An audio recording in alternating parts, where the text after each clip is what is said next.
Nahmaduhu wa nasta'inuhu wa nastaghfiruh wa na'udzu billahi min syururi anfusina wa min sayyiati a'malina man yahdihillahu fala mudhillalah wa man yudlilhu fala hadiyalah. Asyhadu an la ilaha illallah wahdahu la syarikalah wa asyhadu anna Muhammadan abduhu wa rasuluh. Qala Allah Ta'ala ya ayyuhalladzina amanu taqullaha haqqa tuqatih wa la tamutunna illa wa antum muslimun. Allahumma salli ala Muhammad wa ala alihi wa sahbihi wa man tabi'ahum bi ihsanin ila yaumiddin. Amma ba'd. Alhamdulillah, segala puji syukur kita panjatkan atas nikmat yang Allah berikan kepada kita. Nikmat yang begitu banyak, apalagi nggak berasa nih. Berapa lama lagi kita Ramadan? 10, ya 8 atau 9 ya. Mungkin 29 atau 30, nggak berasa. Kita sudah di depan gerbang pintu mau masuk ke bulan Ramadan. Semoga Allah sampaikan kita sampai ke bulan Ramadan insya Allah. Bulan yang penuh keberkahan, bulan penuh kemuliaan, bulan penuh ampunan dari Allah Subhanahu wa taala. Dan bagi orang beriman, Ramadan bukan hanya sekedar bagaimana derajatnya diangkat. Oh, sebelumnya Ustadz Ali Hazan Hafizullah Ta'ala lagi di jalan. Ntar lagi beliau sampai, jadi Anda cuma mukadimahnya aja. Nanti selanjutnya beliau yang menyampaikan semua nanti insya Allah. Nah, jadi bulan puasa nih insya Allah kita semua udah tahu. Bahkan di antara kita udah berkali-kali mengalami bulan Ramadan. Abang, berapa kali bulan Ramadan, Bang? 50 kali, Masya Allah. Ada yang 50 kali, ada yang 30 kali. Sudah berkali-kali. Tapi jangan sampai kita lalai. Jangan sampai kita nggak sensitif lagi bagaimana menghadapi bulan Ramadan. Karena ada satu kaidah fikih, kasratul misas tumitul ihsas.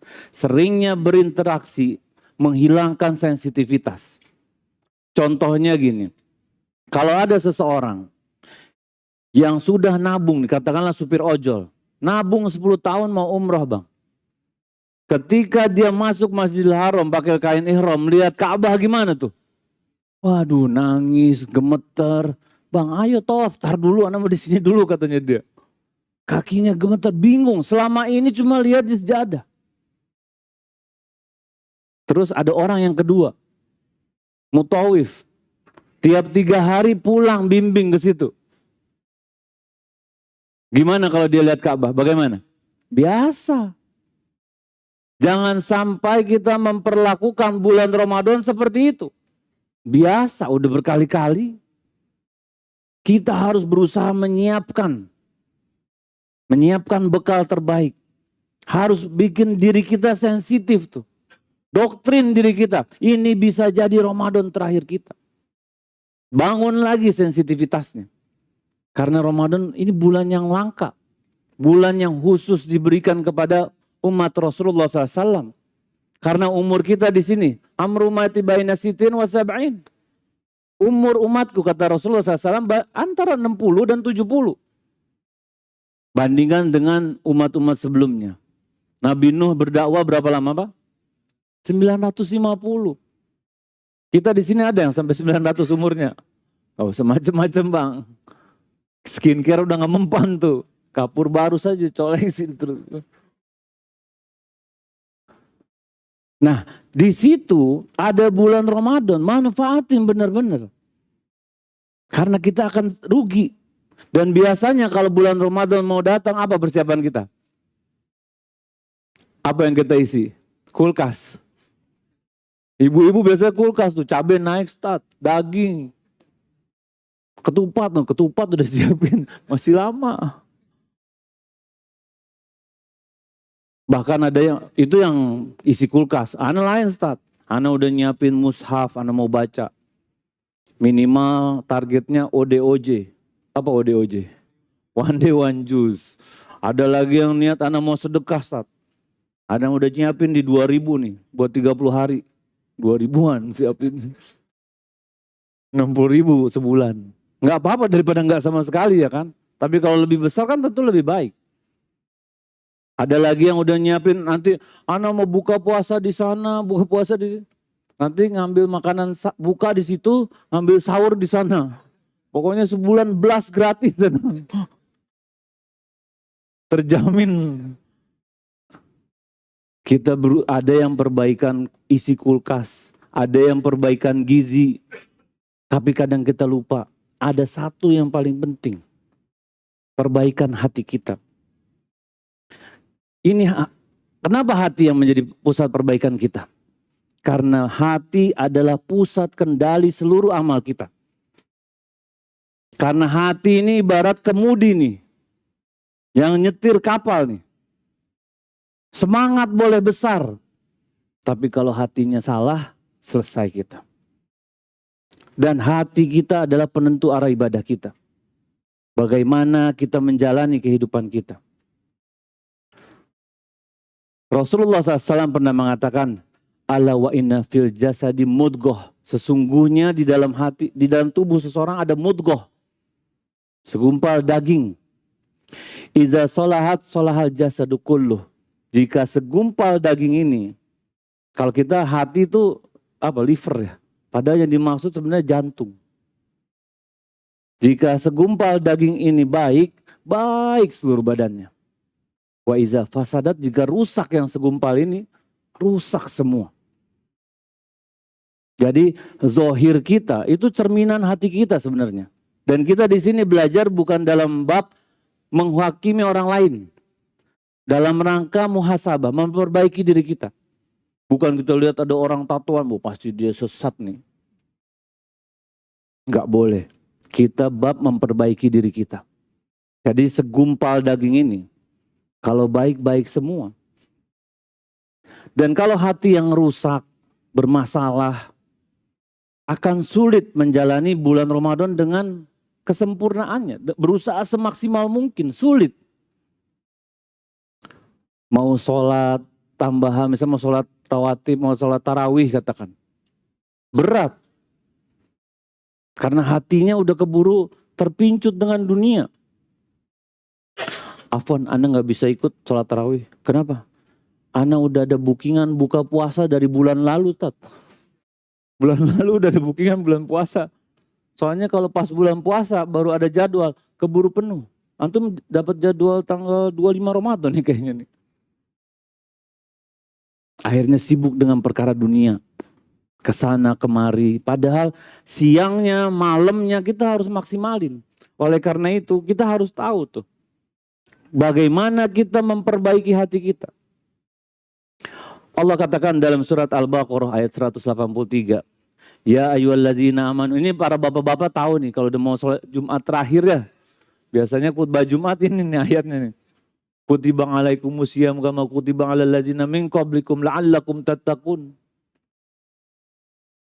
Di sini kita lihat bahwa syariat puasa bukan di zaman kita aja. Sebelum kita min qablikum, orang-orang sebelum kita sudah diperintahkan berpuasa. La'allakum tattaqun. Agar kau menjadi orang yang bertakwa. Nah, takwa itu di mana letaknya? Di hati kita nih. Wadahnya tuh hati. Yang mendorong kita berbuat ketaatan. Yang mencegah kita berbuat maksiat. Dan ketika Ramadan masuk, apa otomatis seseorang di dalam bulan Ramadan langsung otomatis jadi orang bertakwa? Enggak. Jadi kalau kita ingin memperbaiki Ramadan kita, jika kita ingin menjadi orang yang bertakwa di bulan Ramadan, bukan hanya perbaikan jadwal. Tapi bagaimana hati kita kondisikan. Bagaimana kita siapin mental kita. Karena Ramadan ini training camp. Sebulan kita dilatih tuh. Ketika kita nggak makan, kita nggak minum, kita berusaha melakukan amalan ketaatan ya. Dan menjauhi maksiat. Ekspektasinya apa? Setelah 30 hari apa? Kebiasaan ini istimror. Terus. Contoh gini. Kerja kantor ya. Dimasukkan pelatihan. Sebulan. Pakai Microsoft Windows lah katakan. Itu ekspektasinya setelah lulus dari training bisa dong mengoperasikan ini itu terus. Begitu juga puasa nih. Ekspektasinya ketaatan yang kita kerjakan di bulan puasa, maksiat yang kita jauhi, bacaan Qur'annya, sedekahnya 30 hari loh. Kadang orang training 7 hari aja cukup kan? Udah butek banget nih training 7 hari ini. Kalau kerja kantor kan gitu kan? Tapi 30 hari. Kenapa pas sudah selesai juga keistiqomahan kita, na'udzubillah. Jadi salah satu sebabnya karena kita terlalu fokus dengan amalan zohir. Hati kita nih kita nggak maintain, kita nggak jaga hati kita nih. Jadi ibadah iya, puasa iya, sholat tarawih iya, baca Quran iya, tapi hatinya mati. Hatinya nih tidak menggerakkan dia untuk, iya nih anak harus berubah, harus benar-benar nih. Oleh karena itu para ulama salaf terdahulu, mereka tuh selalu berusaha perbaiki dari hatinya. Jaga niatnya. Dan niat bab yang berat. Karena tadi kalau kita nggak sensitif, akhirnya kita ngadepin puasa bagaimana? Ya udah puasa. Ya kan? Ya udah nggak makan. Ya udah nanti hunting takjil. Ya udah pokoknya gitu aja. Dan besok gitu lagi, besok gitu lagi. Tidak ada efek atau dampak ke hatinya dia. Oleh karena itu kita harus sibuk tuh. Memperhatikan bagaimana memperbaiki hati kita. Memang memperbanyak amal soleh penting. Tapi dengan hati yang lurus jauh lebih bermanfaat. Kenapa ibadah kadang terasa berat di awal-awal Ramadan? Karena gini, berapa kali kita mengalami bulan puasa. Niatnya nanti kalau bulan puasa aneh mau langsung sholat. Gak nunda-nunda. Nanti kalau aneh bulan puasa aneh gak mau scrolling terus tuh. Buang waktu nontonin orang mancing aja. Bang ngapain bang? Lihat orang mancing nih. Dapat ikannya? Belum. Udah berapa lama? 2 jam. Yang mancing siapa? Yang nonton siapa? Habis waktu kita. Dan kenyataannya apa? Kalau kita nggak persiapan hati kita. Pas Ramadan tanggal 1. Berat kita mau baca Al-Quran 1 juz. Berat kita mau sholat tarawih. Tar aja lah di rumah dulu. Bertahap. Malah sibuk dengan euforia dunianya. Padahal kalau kita tahu. Dalam hadis dikatakan apa? Iza ja'a Ramadan. Jika datang bulan Ramadan. Futihat abwabul jannah. Pintu surga dibuka. Wa ghuliqat abwabun nar. Pintu neraka itu ditutup. Wa sufidat asyayatin. Dan para syaitan dibelenggu. Coba kita tanya sama logika kita. Padahal setan dibelenggu. Memang ada ulama yang menafsirkan syaitan yang besar-besar yang dibelenggu. Tapi kita coba refleksikan ke diri kita. Kenapa syaitan dibelenggu tapi kok kita kadang awal-awal masih suka jatuh tuh. Karena bisa jadi hati kita yang bermasalah. Allah katakan tentang hati yang terkunci dalam surat Muhammad ayat 24. Afala yatadabbarunal Qur'an am ala qulubin aqfaluha. Apakah mereka tidak mentadaburi Al-Quran? Atau hati mereka yang terkunci? Lihat, Allah Subhanahu wa Ta'ala katakan hati terkunci. Bukan telinga yang gak mendengar. Bukan mata yang tidak melihat. Ternyata hati bisa terkunci. Dan terkunci karena apa? Karena kita selama 11 bulan mengiyakan hawa nafsu kita. Mengikuti kata syaitan. Jadi ibaratnya kalau ada kipas angin nih di atas kita nih. Kalau kita matikan apa langsung mati tuh kipas angin? Enggak. Akan ada momentum ya. Yang sekolah teknik tahu tuh, momentum. Jadi nggak langsung saklar off, cekrek mati, enggak. Akan ada proses friksi pelan-pelan. Nah, kita kalau menghadapi bulan Ramadan, jangan langsung pas lagi Ramadan tanggal 1 kita mau langsung ini. Tapi dari sekarang kita mulai itu. Kita mulai amalan kebaikan-kebaikan. Kita jauhi maksiat. Yang belum sehari-hari baca Quran, baca Quran. Minimal 10 ayat. Dalam hadis riwayat Hakim, Rasulullah SAW mengatakan, Man qara'a 10 ayatin fil lailah, lam yuktab minal ghafilin. Siapa yang membaca 10 ayat di malam hari, tidak dicatat sebagai orang yang lalai. Ini effort kita, mulai dari sekarang. Tinggal 9 hari. Ya kan? Persiapan nih. Persiapan kita menghadapi Ramadan. Kita memulai kebiasaan-kebiasaan baik kita kerjakan. Kalau baca 10 ayat, berapa lama? Setengah jam. Al-Fatihah 7 ayat, ya kan? Tambah kulhu udah lebih tuh. Udah 11. 10 ayat paling 2 menit mungkin ya. Ayo mulai dari sekarang. Ini cara kita melembutkan hati kita, memperbaiki hati kita. Karena 11 bulan kita mengiyakan. Kita nggak baca Quran dengan alasan sibuk ini itu.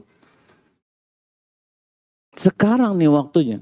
Walaupun ya agak mepet tapi bismillah. Daripada nggak sama sekali.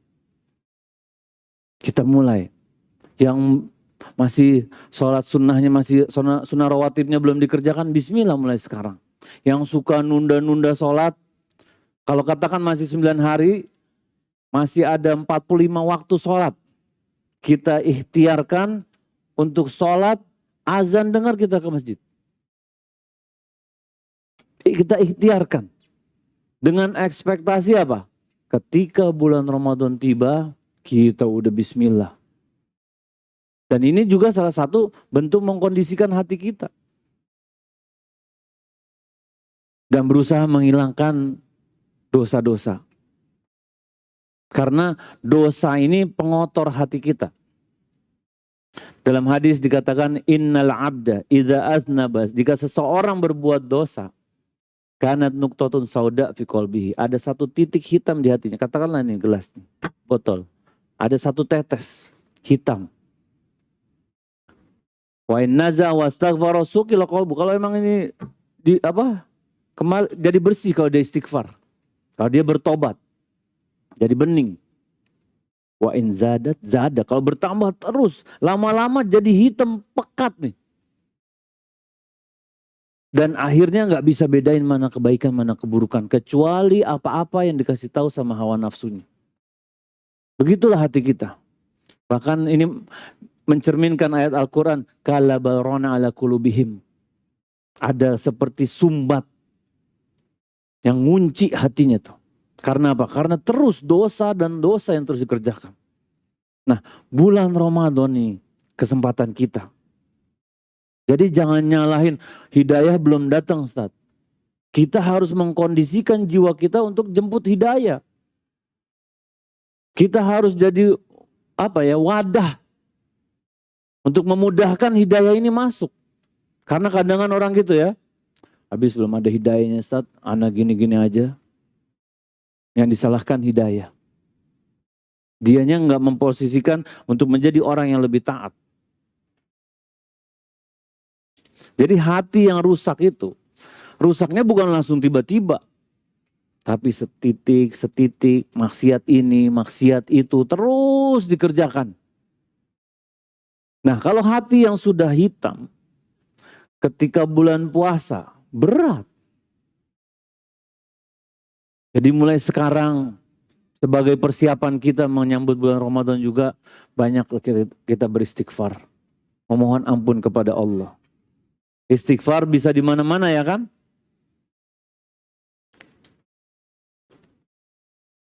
Dan istighfar ini luar biasa. Alhamdulillah, Allah kasih kita pintu taubat. Bayangkan kalau nggak ada pintu taubat buat kita. Kita bertumpuk dengan dosa-dosa kita.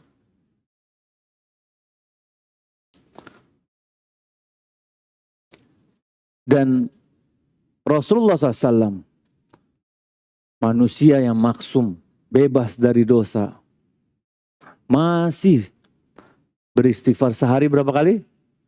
100 kali. Mi'ata marrah. 100 kali. Bagaimana dengan kita? Ada yang maksum di sini? Dan macam-macam ente. Gak ada. Sama yang bicara juga. Gak ada kita yang maksum. Kita pelaku dosa semua. Dan dosa yang dimaksud bukan dosa jahil, kita gak tahu. Tapi dosa-dosa yang kita tahu itu salah tapi tetap kita kerjain. Udah tahu nih ngomongin orang hukumnya apa? Seperti makan apa? Tapi menyon bibirnya. Seru banget. Jangan. Itu dosa tuh. Kita kadang pagi melakukan dosa ini, janjian. Gak ada uzur, udah santai aja. Akhirnya, oh kalau dia mau, memang begitu Ustaz. Biar gak ada uzur juga telat dia. Gak boleh kita kayak gitu. Bohong dosa kecil, dosa besar. Nah, mana nih? Besar apa kecil? Nah, hilaf kan ulama kan? Besar, dosa besar loh bohong. Tapi di masyarakat zaman sekarang terlihat seperti dosa kecil. Harus hati-hati kita. Kita berusaha yang dosa yang besar-besar kita hilangkan. Baru kita nyasar yang kecil. Jangan yang kecil dulu, yang besar masih dipelihara. Rasulullah SAW ketika sudah ketika sudah menang nih ya, Fathul Mekah, Allah katakan dalam surat An-Nasr apa? Idza ja'atin nasrullahi wal fath wa ra'aitan nasa yadkhuluna fi dinillahi afwaja. Jika telah datang pertolongan Allah dengan kemenangan dan kamu lihat manusia berbondong-bondong masuk ke agama Islam, fasabbih bihamdi rabbika wastaghfir. Coba sebutlah nama Rabbmu dan istighfar. Rasulullah SAW diperintahkan, perintah terakhir dari Allah, suruh istighfar. Ini misi terakhir yang harus dilakukan. Tugas terakhir beliau alaihissalam adalah untuk beristighfar kepada Allah. Karena kita manusia memang gak lepas dari dosa. Kullu bani Adam khata'un wa khairul khata'ina at-tawwabun. Kita gak pernah lepas dari dosa. Kadang ini sama orang tua ya. Kadang itu, kadang kita yang tahu sendiri. Dan kita harus hati-hati. Dan alhamdulillah ketika Allah Subhanahu wa taala berikan kesempatan kita buat bertaubat. Karena jadi gini, dalam Riyadhus Shalihin dijelaskan kalau seseorang bertaubat ya, dosanya catatannya ada, tapi ada catatan penghapus dosanya. Jadi bukan serta-merta ketika seseorang bertaubat dosanya hilang catatannya, enggak. Allah Ta'ala dosanya masih ada perbuatannya, tapi catatan penghapus dosanya juga ada. Bagaimana kita menyikapinya? Tentu dari awal kita berusaha mencegah berbuat dosa. Biar catatannya nggak ada dulu. Bukannya tenang aja Ustaz, ntar kita bisa tobat kok. Enggak. Karena akan ada hari kita berdiri di hadapan Allah Subhanahu wa taala. Yauma yaqumun nasu lirabbil alamin. Kita berdiri di hadapan Allah, mempertanggungjawabkan semua yang kita perbuat. Diputar semua kelakuan kita. Diperlihatkan semua. Yang begini, yang begitu, yang begini, yang begitu. Dan taubat adalah obat bagi dosa-dosa kita. Dan kita harus mengganti nih hari-hari kita yang dengan mengeluh. Kita ganti dengan taubat, dengan istighfar. Karena kita tahu Apa yang kita keluhkan, sebenarnya itu solusinya dengan istighfar kita. Dan kita harus merutinkan istighfar kita. Karena memang solusi dari semua problematika kehidupan kita. Solusi bagaimana kita memperbaiki hati kita. Apalagi bulan Ramadan. Bulan Ramadan kita lebih gesit lagi nih. Istighfar kan gampang ya kan. Nggak perlu wudhu ya kan. Di motor bisa. Daripada di motor ngeliatin nih hijaunya kapan ya. Tuh tukang cilok tuh. Ntar malam ada nggak ya? Nggak usah, udah istighfar aja, udah bismillah. Nggak usah sibuk kita sama yang kayak gituan. Sibukkan lisan kita beristighfar. Karena penyakit terbesar yang ada di manusia tuh adalah penyakit yang ada di dalam jiwa kita. Kesulitan yang paling susah yang menjerat seseorang, membelenggu dia untuk duduk belajar, untuk bersimpuh kepada Allah Subhanahu wa taala. Dan beban hidup yang paling berat yang kita pikul adalah amanah mengabdi kepada Allah Subhanahu wa taala. Yang lain mah gak sebanding. Ketika kita menjadi hamba Allah, ini tugas kita nih. Cara yang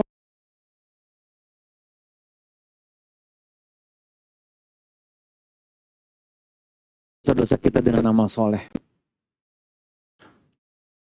Ini cara yang diajari oleh Rasulullah SAW ketika mengutus Muaz bin Jabal ke Yaman. Rasulullah SAW mengatakan, ittaqullaha haitsuma kunta wa'ad bi sayyata hasanata. Jadi Rasulullah SAW mengatakan, bertakwalah kepada dimanapun kalian berada. Dan ikuti setiap keburukan dengan kebaikan.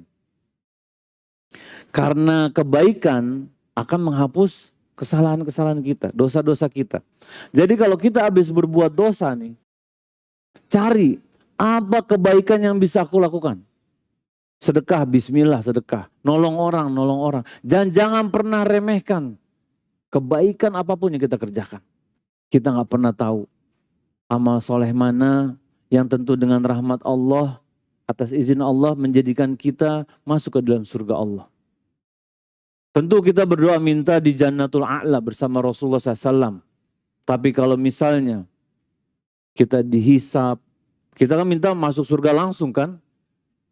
Tapi kalau qadarullah dihisap, ya kita berusaha dengan amal soleh kita. Tentu atas rahmat Allah, Allah berikan kita bisa masuk surganya. Dan ingat, surga berderajat-derajat, bertingkat-tingkat. Kalau kita mau di derajat yang atas, yang tinggi-tinggi, ya harus lebih berusaha. Gak apa-apa Ustaz, bawahan dikit deket neraka. Enggak bakalan kuat kita beneran. Jangan bermudah-mudahan. Target kita tuh yang paling atas. Kalau biiznillah agak bawahan sedikit, alhamdulillah. Jangan sampai yang penting masuk. Dan gak ada jaminan kita masuk surga ya kan? Kalau dosa otomatis kecatat. Seseorang bohong, seseorang ini langsung dicatat. Tapi apa amal soleh apa langsung otomatis kecatat? Gimana? Amal soleh langsung kecatat enggak? Belum tentu. Bisa jadi ada riaknya ya. Bisa jadi ya macam-macam alasannya. Harus hati-hati kita. Di satu sisi ada yang pasti kecatat, ada satu sisi malah bisa jadi dosa kalau ria kan. Karena memalingkan yang harusnya ibadah karena Allah, dia palingkan ke manusia. Cara memperbaiki hati kita yang lainnya adalah dengan sering mempelajari ilmu. Mengenal Allah Azza wa Jalla. Kenapa penting bagi kita untuk mengenal Allah? Bukannya udah cukup, yang penting sholat, yang penting puasa, yang penting baca Quran. Analoginya gini deh teman-teman. Contohnya, misalnya gini. Kita nih jalan di bawah, hari kerja. Bertemu sama orang rapi. Di Centennial Tower di bawah. Pakai jas, pakai dasi. Tiba-tiba manggil abang, bang, ana nih pinjam uang. 1 juta. Abang gak kenal sama dia. Ada orang kedua, kenalan abang, satu kampung. Kalau sholat sering ketemu di masjid, anak-anaknya penghafal Quran, istrinya suka bawain makanan ke rumah. Tiba-tiba dia ngetok rumah abang. Ana ini malu kata dia. Ana minjem sama antum ya uang 2 juta. Abang kenal banget sama dia. Mana yang dipinjemin uang nih? Hah? 2 juta loh bang, lebih banyak. Lebih kenal. Nah itu. Kita rela mengeluarkan effort lebih besar karena kita kenal. Walaupun lebih besar. Begitu juga ketika kita mengenal Allah. Kita disuruh total submit tuh, pasrah. Disuruh laki-laki sholat di masjid, berangkat udah. 5 waktu, karena kenal sama Allah. Tahu. Perempuan disuruh pakai jilbab, bismillah. Nggak pakai milih-milih. Semakin kita kenal sama Allah, semakin patuh, semakin nurut. Walaupun pengorbanannya besar menurut kita. Tapi kalau buat orang-orang soleh nggak ada artinya.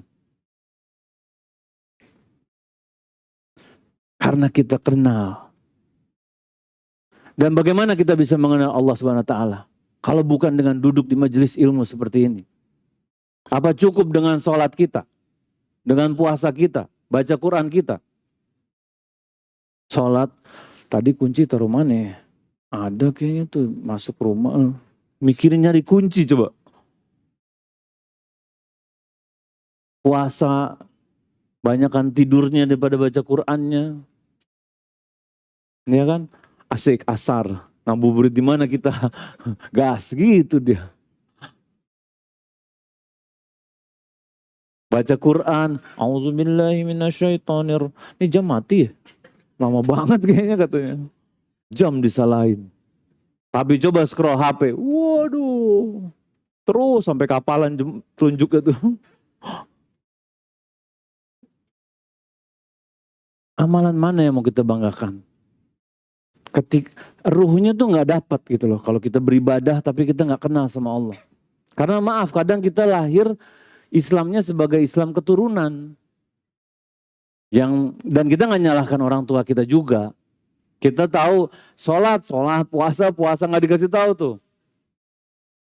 Gimana sholatnya, terus gimana, kenapa kita harus sholat, khusyuknya tuh bagaimana, kenapa kita baca Al-Fatihah. Sholat tuh komunikasi sama Allah.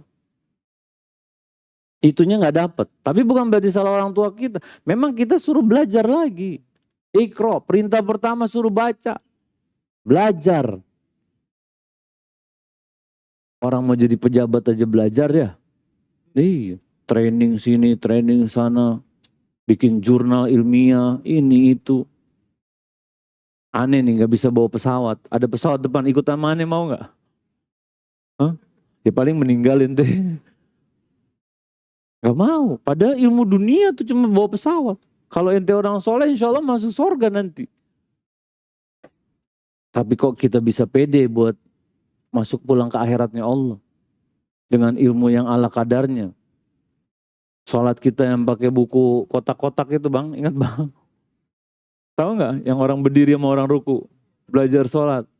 Abang ungu ya? Oh, seangkatan berarti dia nih berdua nih. Ada yang, abang warna apa? Ingat gak? Hah? Ijo. Nah, kalau itu masih warna-warna dasar senior biasanya. Ada orang sholat, ini kok nggak tahiyat awal dia? Selembar hilang kertasnya katanya buku.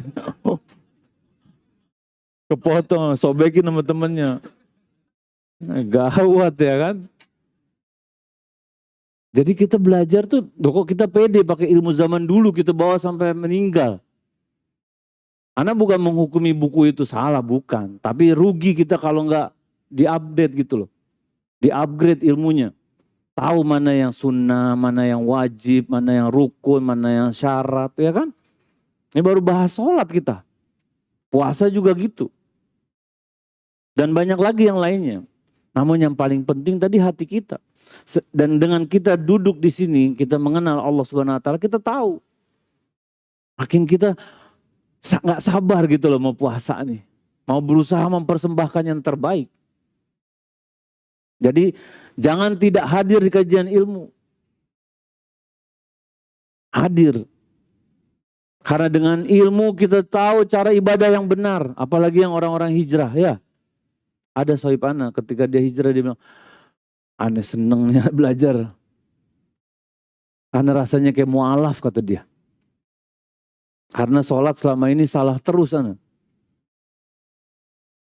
Jadi kalau takbir, dia nggak takbir atau ihram, ngangkat tangan doang.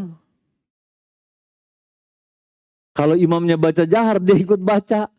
Ini baru awal aja udah salah semua nih katanya dia. Dan masih ada lagi yang lainnya. Dan dengan belajar kita tahu mana yang sesuai tuntunan, mana yang gak ada tuntunannya. Apalagi syarat ibadah harus ikhlas karena Allah dan ittiba mengikuti Rasulullah SAW. Dan itu semua bisa kita kerjakan ketika kita belajar. Dan hati kita patuh kepada Allah. Karena rugi kalau kita sudah sholat bertahun-tahun tapi gak diterima sholat kita. Dalam hadis Rasulullah SAW mengatakan ada orang sholat 60 tahun gak diterima sholatnya. Yutimu ruku wala yutima sujud. Rukunya sempurna, sujudnya gak sempurna. Dan begitu juga sebaliknya. Jadi ketika kita mempelajari, hadir di majelis ilmu, kita sadar bahwa kita masih butuh banyak ilmu. Memperbaiki hati yang berikutnya adalah mengetahui efek dosa pada jiwa kita.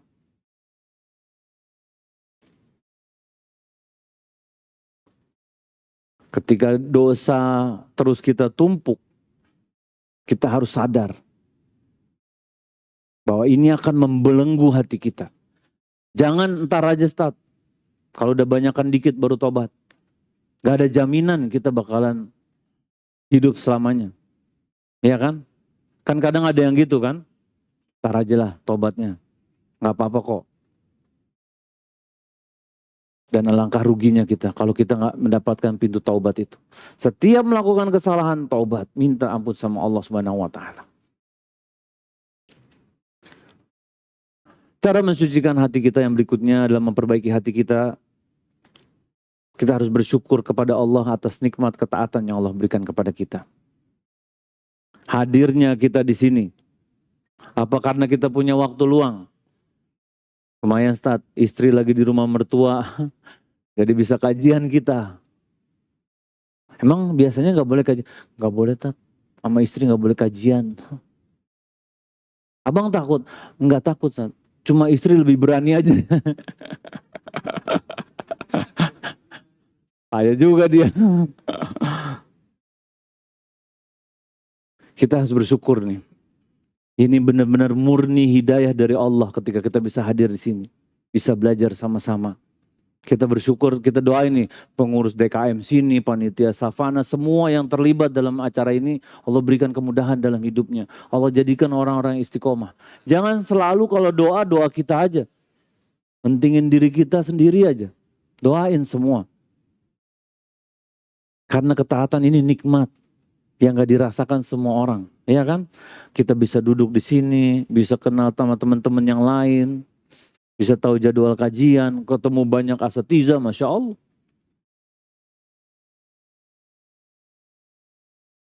Dalam hadis qudsi Allah Subhanahu wa taala katakan, "Faman wajada khairan falyahmadillah." Siapa yang mendapatkan kebaikan di diri dia, maka hendaklah dia bersyukur kepada Allah. Wa man wajada ghaira dzalik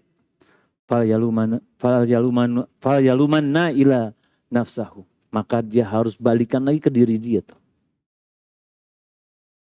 Dirinya dia yang menyebabkan gak ada kebaikan di diri. Jadi jangan salahkan Allah Subhanahu wa taala. Dia harus benar, dan kita harus bersyukur nih. Dan cara bersyukur apa cukup? Alhamdulillah. Hah? Gak cukup. Memang lisan salah satu bentuk bersyukur. Yang kedua hati kita. Kita harus menyadari ini nikmat benar-benar dari Allah Subhanahu wa taala. Dan yang ketiga yang gak kalah penting, kita harus menggunakan nikmat yang Allah berikan ini untuk menjadi orang yang lebih bertakwa lagi, lebih bersyukur. Agar apa? Agar Allah Subhanahu wa taala tambahkan lagi nikmat. Jadikan lagi kita orang-orang yang istiqomah. Jadi kadang kalau kita, Ustaz, kenapa kita nggak istiqomah? Mungkin karena kita kurang bersyukur. Yang berikutnya, di bulan puasa, kita harus menyibukkan diri kita dengan amalan terbaik. Dan amalan terbaik setiap orang beda-beda. Terutama tergantung juga dengan kondisi. Tergantung juga dengan zaman. Tergantung juga dengan waktu. Ada yang jago editor. Silakan. Nggak semua orang punya skill editing kan? Ada yang mampu buat kajian, silakan. Dan waktunya beda-beda. Ada orang yang mampu menuntut ilmu lah. Jelaskan kepada masyarakat. Ada yang bisanya support dakwah. Apa yang bisa kita lakukan? Tanya sama diri kita masing-masing. Apa amalan terbaikku? Tanya. Yang bisa kita kerjakan. Dan kita lihat mana yang paling bermanfaat. Contoh, misalnya gini, di saat saudara-saudara kita yang di Sumatera ya, sedang mengalami kesulitan, musibah. Tanya sama diri kita, apa yang bisa kita lakukan? Tat, ana jago ngebor sumur, berangkat tuh kalau dia mau ngebor sumur, ya kan? Karena yang jago dia. Oh, ana bisa galang ini apa teman-teman, bisa ada yang ahli pertukangan bangun rumah. Silakan bangun rumah sana. Dan itu sesuai dengan zaman. Jangan udah selesai semua, ana mau berangkat ke Sumatera. Udah selesai. Udah beda waktunya. Atau zamannya fitnah. Syubhat di mana-mana ya kan? Orang bingung mana yang benar, mana yang salah. Nah, di zaman seperti ini ya kita menjelaskan tuh kepada masyarakat, ini syubhat, ini benar, ini salah. Itu lebih utama dibandingkan galang dana misalnya. Jadi setiap waktu, setiap tempat beda-beda. Jangan sampai kita jadi orang-orang yang tidak memperhatikan hal itu. Dan kita harus menyiapkan bekal kita Ramadan nih. Apapun yang kita udah niatkan, ya. Kita harus benar-benar latih dari sekarang. Jangan nunggu bulan Ramadan tiba. Ulama zaman dulu, Mu'ala bin Al-Fadl rahimahullah ta'ala, beliau mengatakan, kanu yad'una Allah sittata ashhur an yubalighahum Ramadan. Ulama zaman dulu nih, minta sama Allah dari 6 bulan, agar mereka disampaikan ke bulan Ramadan. Kita tinggal 6 hari, 9 hari. Ya bisa dibilang agak terlambat, tapi ya nggak apa-apa. Dan kita harus mulai dari sekarang menanam yang akan nanti kita panen di bulan Ramadan. Karena ulama mengatakan syahrul Rajab, syahrul zar'i. Bulan Rajab adalah bulannya untuk menanam. Wa syahrul Sya'ban, syahrul syaqi. Bulan Sya'ban bulannya mengairi atau memelihara. Wa syahrul Ramadan, syahrul hasad. Bulan Ramadan bulannya panen. Jadi dari sekarang kita mulai menanam nih. Bagaimana mengconditioning hati kita. Kita siapin dari sekarang. Agar kita nggak jadi orang yang merugi.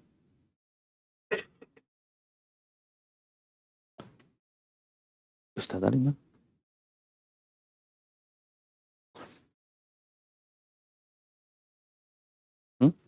Cek dulu. Ya. Sambil nunggu Ustaz Ali ya. Ntar malah kebanyakan di ana nanti. Nah, jadi sekarang kita menyiapkan bekal kita. Biar kita nanti pas puasa udah berusaha yang semaksimal mungkin. Dan tentu bekal yang paling terbaik adalah bekal ilmu. Imam Bukhari mengatakan al-ilmu qabla al-qawli wal amal. Bekal ilmu sebelum berkata dan berbuat. Kenapa kita harus berbekal? Karena gini loh jemaah. Kita tahu Rasulullah SAW adalah manusia paling santun lisannya. Paling lembut kata-katanya. Bahkan ketika sedang pergi ke Taif di Amul Hazan ya, lagi tahun kesedihan ketika Khadijah radhiyallahu anha wafat, Abu Thalib wafat, pergi ke Taif. Berharap nanti dapat dukungan di kota Taif. Sampai sana apa yang terjadi? Dibenci sama warga situ, diejek, dihina, bahkan sampai dilemparkan batu. Bahkan sahabatnya Zaid bin Harithah berusaha melindungi, luka-luka nih. Akhirnya Rasulullah SAW balik ke kota Mekah. Di tengah jalan bertemu dengan malaikat Jibril dan malaikat penjaga gunung. Apa yang terjadi? Malaikat penjaga gunung menawarkan kepada Rasulullah SAW. Bagaimana kalau Al-Aqsabah ini, dua gunung ini, kita terbalikan nih kepada penduduk kota Taif. Ini kondisi mental kan lagi sedih ya, luka-luka, capek nih dari Taif jalan kaki. Kalau kita seperti itu gimana? Gas. Gunungnya 4, air laut merah yang banyak sama batu dari neraka ya. Mungkin kita gitu kali. Rasulullah SAW enggak, tetap santun lisannya. Mengatakan, aku harap nanti dari keturunan mereka akan lahir orang-orang ya'budullah wahdah, yang hanya menyembah Allah Subhanahu wa taala. Walaupun udah seperti itu, coba betapa santunnya lisan beliau alaihi salatu wassalam. Namun di satu kesempatan Rasulullah SAW pernah mengatakan, rogima anfu rajulin, celaka nih orang. Kalau bahasa kita gitu kali ya, celaka. Dikatakan apa?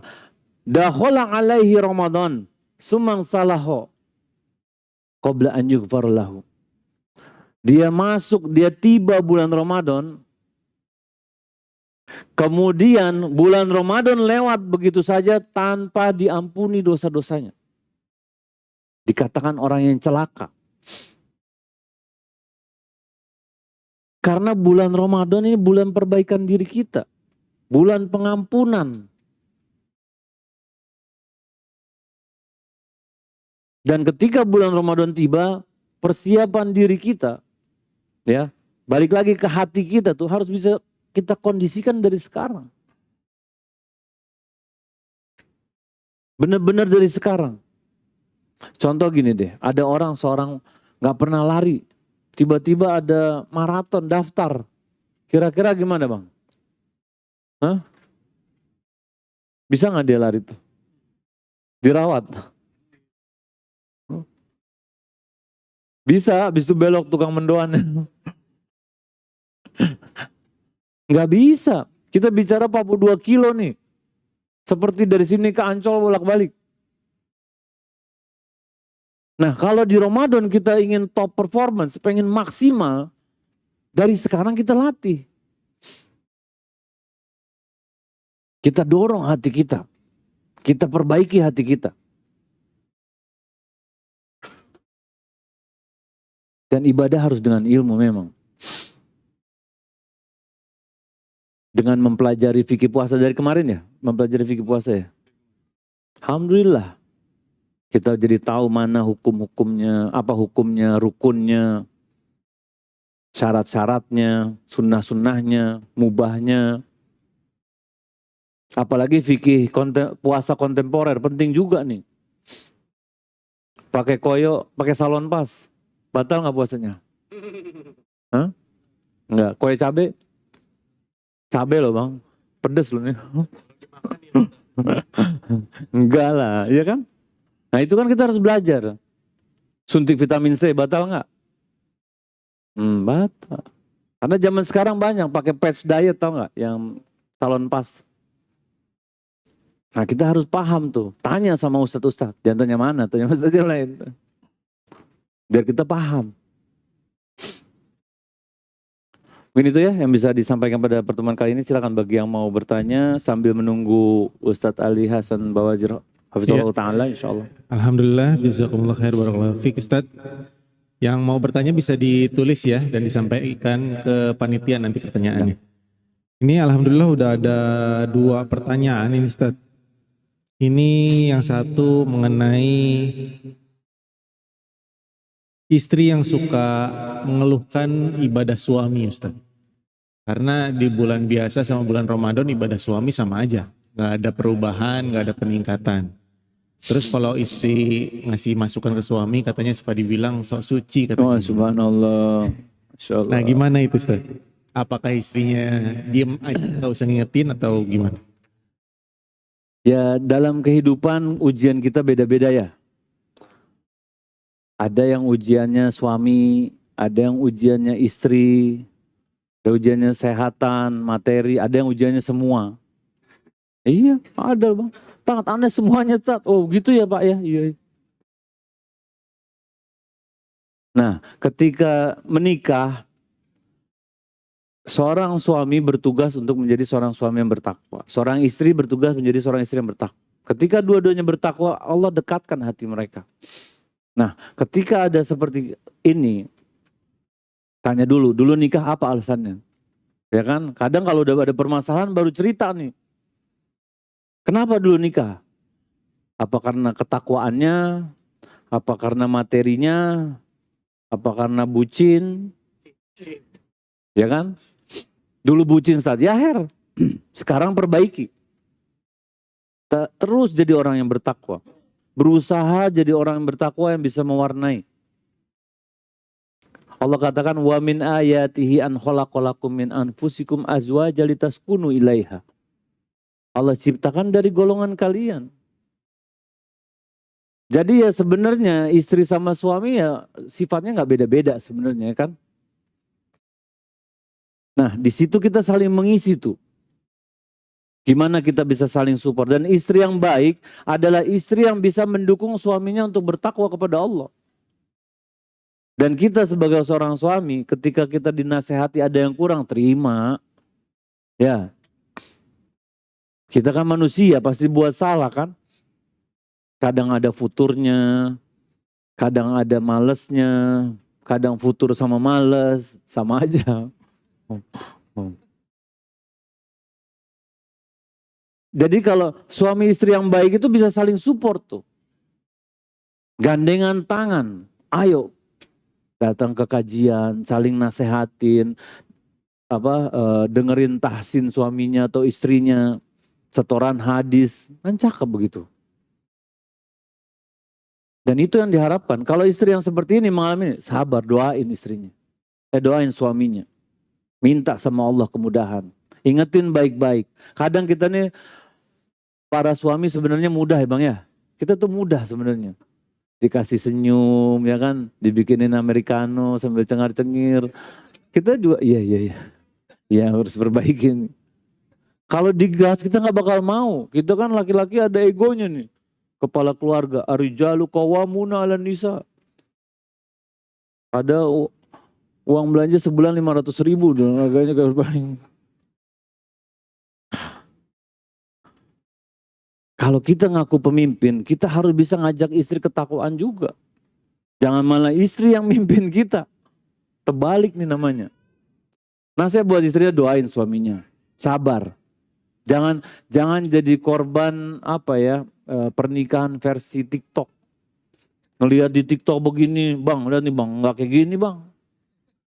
Ini 30 juta, abang 500.000. Mau makan empal lagi tiap hari katanya. Atau datang ke kajian Sirah Nabawi. Belajar bagaimana kisah kehidupan Rasulullah SAW dengan Khadijah radhiyallahu anha. Abang gak mirip sama Rasulullah SAW. Masya Allah. Ditembak suaminya langsung. Kata suaminya, ente bukan Khadijah juga kali, katanya gitu. Ya tahu posisi masing-masing. Ayo, aku nggak sempurna, kamu nggak sempurna juga, ayo kita perbaiki diri. Ya kan? Kita harus buka ruang buat dinasehatin. Ustadz juga gitu, dinasehatin harus mau. Kita juga manusia biasa, bukannya berarti udah paling sempurna. Wallahu ta'ala. Semoga Allah mudahkan kita jadi orang-orang yang hatinya tuh lunak ketika dinasihati sama orang lain. Nah, Masya Allah, jazakallah khair Ustaz. oh iya.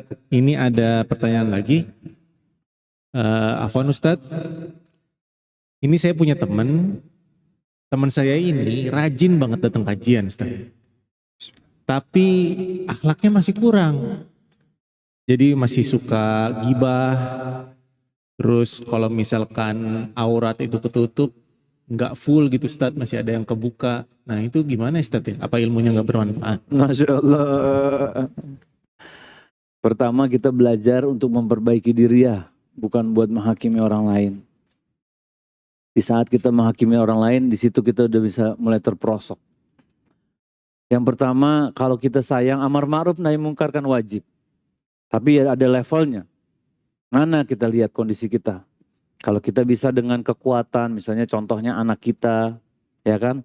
Ya udah kita nasihati dengan kekuatan. Tapi kalau kita nggak bisa, ya kita nasihati dengan kata-kata. Kalau teman kita lihat.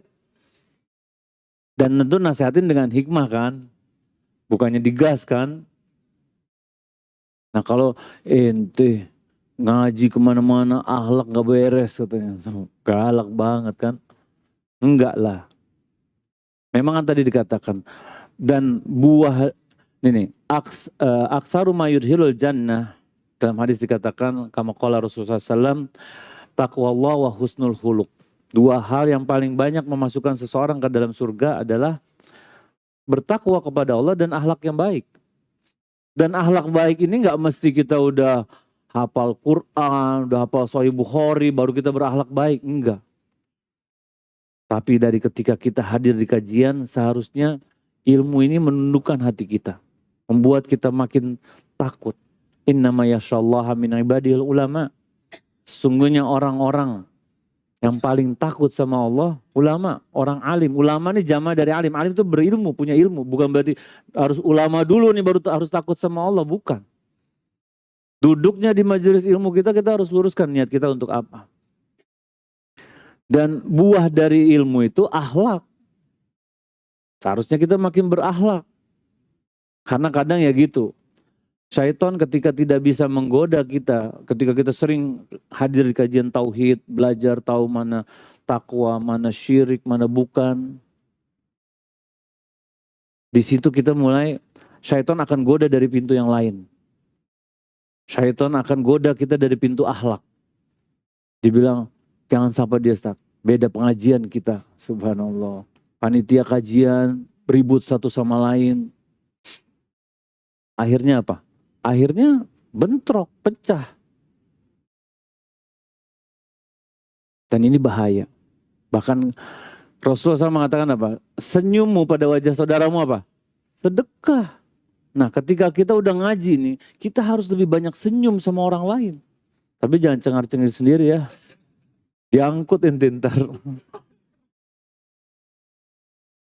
Sapa teman kita, saudara muslim kita. Jangan ngerasa kita paling benar sama orang lain. Rasa paling soleh. Tapi bagaimana kita ngerangkul, sayang sama mereka. Kalau saudara-saudara kita ada yang belum paham, nasehatin. Nah di situ tuh buah dari ilmu.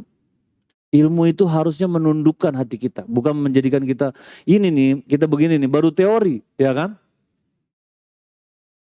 Samratul ilm al-amal. Buah dari ilmu apa? Beramal. Jadi pulang dari sini kita amalin tuh gimana kita perbaikan hati, gimana kita bisa istighfar, gimana kita baik sama orang. Itu buah dari ilmu kita. Bukan sekedar tahu-tahuan. Karena dikatakan Al-Quran atau Al-Ilm hujjah laka au hujjah alaika. Ilmu itu akan menjadi hujjah buat kamu. Atau ketika kau di akhirat kamu tidak beramal dengan ilmumu akan jadi hujjah. Akan dihukum dengannya. Jadi tugas kita mengamalkan yang kita pelajarin. Nah kadang kita suka skip, langsung belajar bab-bab selain akhlak. Padahal akhlak penting, ya kan? Dan jangan sampai kita kalah sama orang-orang lain. Ketika kita belajar, kan gini nih, kita duduk di sini mendengar qala Allahu ta'ala wa qala Rasulullah SAW. Harusnya hati kita makin apa? Makin lembut hati kita tuh. Makin baik sama orang. Bukan makin itu sesat, ini apalagi. Jangan. Ini nikmat dari Allah ketika kita paham, tahu mana yang sesuai tuntunan, mana yang enggak. Dan nikmat ini bisa dicabut nggak? Bisa dicabut. Karena merasa sombong. Atau datang ke kajian, anak cuma setor muka aja sih Ustaz. Soalnya kenal sama Ustadznya. Gak mau ngaji dia, cuma mau setor muka ya Ustaz. Anak hadir aja siap. Habis itu di luar, hahaha, ketawa-tawa. Enggak, belajar kita tuh. Dan semakin kita berilmu, semakin jadi orang paling baik sama orang, paling asik gitu loh. Jadi orang yang kalau dilihat, aneh pengen ngaji sama dia nih, ngaji di mana sih? Asik banget orangnya. Harusnya gitu. Bukannya orang alisnya nyurang gini. Bibirnya ke bawah. Dilihatin dulu nih, isbal kagak nih dia nih. Masya Allah. Nih himarnya sampai mana nih? Masih kurang nih kayaknya. Jangan. Ya kan? Coba mewarnai mereka. Ajak mereka ke kebaikan. Mungkin wallahu ta'ala mungkin seperti itu. Cukup. Ini ada hadiah Ustaz. Satu di ikhwan, satu di akhwat. Tafadhol. Mau Yang bertanya atau yang menjawab? Ustaz yang nanya. Oh iya.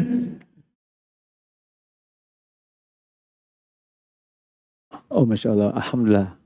Waalaikumsalam. Fadol Ustaz. Ahlan wa sahlan. Alhamdulillah. Tamam Beb. Tadi tunggu Ustaz. Oh iya. Alhamdulillah.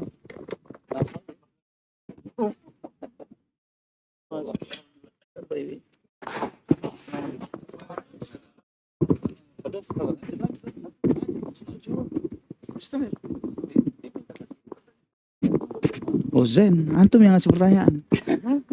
Materinya nggak paham. Langsung dilanjutkan Ustaz ya. Masya Allah. Menyambut bulan Ramadan, kira-kira kasih berapa poin-poin apa yang harus kita siapkan untuk memperbaiki hati kita. Insya Allah. Nah nanti Ustadz yang menilai nanti insya Allah. Jangan begitu dong. Jangan. Biasanya Habib samping anu biasanya keder. Allah ya barik fiik. Wafaqakallah ya. Wafaqakallah. Ayo silakan. Bismillah. Kiat-kiat kita. Namanya dulu siapa namanya? Oh, iya. Biar kita kenal nih semua nih. Bismillahirrahmanirrahim. Assalamualaikum warahmatullahi wabarakatuh. Waalaikumsalam. Ana Eri dari Bekasi, Ustadz. Kiat-kiat kita untuk menyambut bulan Ramadan dan perbaikan hati itu kita harus banyak-banyak beristighfar karena memohon ampun kepada Allah, karena kita ini adalah manusia yang banyak salah Ustadz, sama kita harus terus bersyukur kepada Allah atas nikmat ketaatan yang diberikan kepada kita, karena ketaatan ini adalah nikmat yang tidak bisa semua orang merasakan Ustadz gitu. Ya, Masya Allah. Lalu juga kita harus terus bersyukur agar Allah menambahkan nikmat yang diberikan kepada kita, karena Allah berfirman, la in syakartum wa izadanakum wa azidanakum wa in kafartum illa azabil syadid. Bersyukurlah maka nikmatmu akan ku tambah. Dan jika kamu tidak bersyukur, maka ketahuilah azabku sangat pedih. Nah, Terus barakallahu fiik. barakallahu jazakallahu khairan. Oh, ya, insyaallah. Ahwat. Soal. ماذا ألقيت لي؟ Soal minkum lilin nisa. Lin-nisa. Ayo. Alhamdulillah ini 2 hari ini daurah tentang Ramadan ya. Nah, Masya Allah. Tapi untuk akhwat nih, ayo. kalau akhwat kita harus memberikan kemudahan. Masya Allah. Gitu ya. Ben. Antum harus belajar seperti itu ya. Masya Allah. Memberikan kemudahan bagi wanita. Karena itu di antara sunnah Nabi kita Muhammad SAW. Sebutkan 2 rukunnya puasa Ramadan. Masya Allah. Sebentar Ustaz. Insya Allah sudah dibahas kan ya? Insya Allah udah Nggak dari habis-habisan kemarin udah. kayaknya dari bahas ya rukun puasa. Silakan yang di belakang bisa jalan ke depan karena mic-nya tidak sampai ke belakang. Ustadz Afwan, bisa nanti ini ada 3 hadiah, jadi mungkin bisa disampaikan 2 pertanyaan lagi setelah ini Ustadz.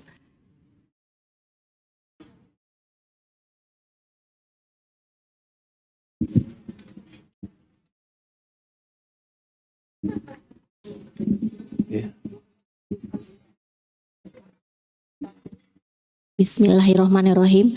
Assalamualaikum warahmatullahi wabarakatuh. Waalaikumsalam warahmatullahi Perkenalkan, wabarakatuh. nama saya Pipit Nurusi Samsiah dari Subang. Tadi rukun puasa ya. Nah, Bismillah. Niat tahan dari kan minum. Pertama niat. Yang kedua menahan makan minum. barakallahu fiik. Tepatnya niat dan menahan diri dari segala pembatal puasa. Naam. Karena kan bukan makan minum saja kan gitu ya. Barakallahu fiik. Berhak terima hadiah. Barakallah. Fiik, Terima kasih Ustadz. Nah.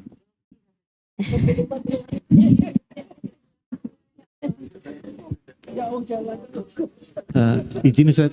Jadi anak selesai ngajukan pertanyaan anak turun lagi. Iya makanya. Tafadhol Ustaz Ali. Materi sedikit tafadhol. Baik.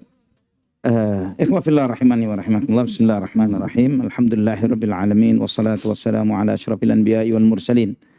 نبينا محمد وعلى آله وصحبه والتابعين ومن تبعهم بإحسان إلى يوم الدين قال الله جل وعلا يا أيها الذين آمنوا اتقوا الله حق تقاته ولا تموتن إلا وأنتم مسلمون أما بعد.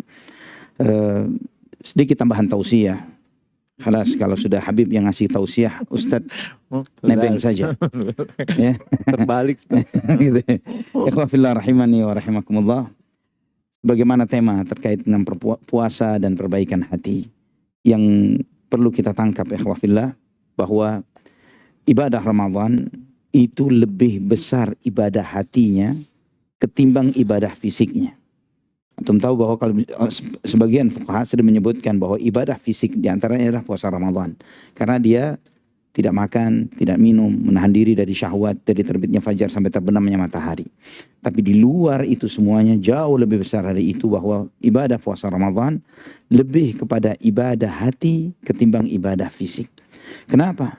Karena di situ yang dilihat adalah komitmen kita, niat, tunduknya hati kita kepada Allah Subhanahu wa taala. Antum kita semua merasakan bahwa menjalankan puasa di luar Ramadan itu gak gampang. Ya, istiqamah Senin Kemis, Masya Allah, tabarakallah, penuh dengan godaan. Tapi subhanallah ketika memasuki Ramadan, semua itu diberi kemudahan oleh Allah Subhanahu wa taala. Kemudahan yang luar biasa.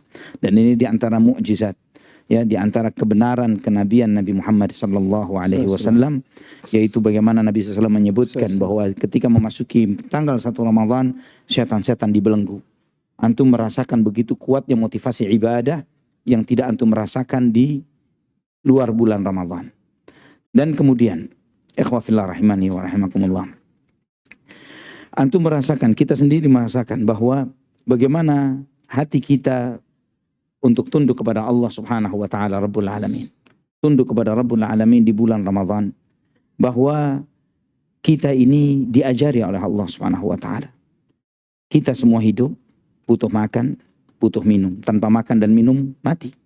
Ya, kalau diteruskan, andai kata kewajiban puasa itu tidak makan, tidak minum selama 7 hari 7 malam, mungkin resign kita dari Islam gitu ya. Ya, cari yang gampang. Tapi subhanallah, Allah Ar-Razzaq yang maha memberi rizki, memberi kepada antum kewajiban ini. Jangan makan, jangan minum. Padahal Allah maha memberi rizki. Ini kalau misalnya perintah ini arahan dari Bapak Presiden Prabowo, ini bisa jadi kita anggap, oh ini mau ngirit anggaran MBG. MBG. Gitu ya. Pasti begitu. Ini mau ngirit anggaran MBG. Bisa antum bayangkan sebulan puasa berapa anggaran MBG yang dihemat. Ya? Masya Allah ya. Berapa T kan gitu kan. Dahsyat. Tapi Allah Rabbul Alamin Ar-Razzaq, maha memberi rizki. Melarang kita makan, melarang kita minum. Pasti bukan untuk ngurangin anggaran. Tapi tujuannya adalah memberi rizki kepada kita dengan bentuk yang berbeda.